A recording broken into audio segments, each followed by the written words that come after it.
Hi, we're here to talk about something big, rethinking assessment in the age of AI. Traditional tests, multiple choice, rote memorization, they're not cutting it anymore.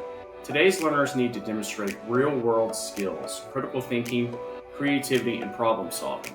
But here's the catch scaling these kinds of assessments across classrooms and institutions is hard. That's where AI steps in. Large language models are completely changing the game. They allow us to create complex, real-world activities personalized to the learner's needs. These immersive activities are also assessments that reflect the messy, creative challenges students will face in real life. Scalable, authentic assessment is finally within reach, and we are working to make this a reality without sacrificing academic rigor. So what counts as evidence of learning in an AI-powered world? That's what we'll explore together.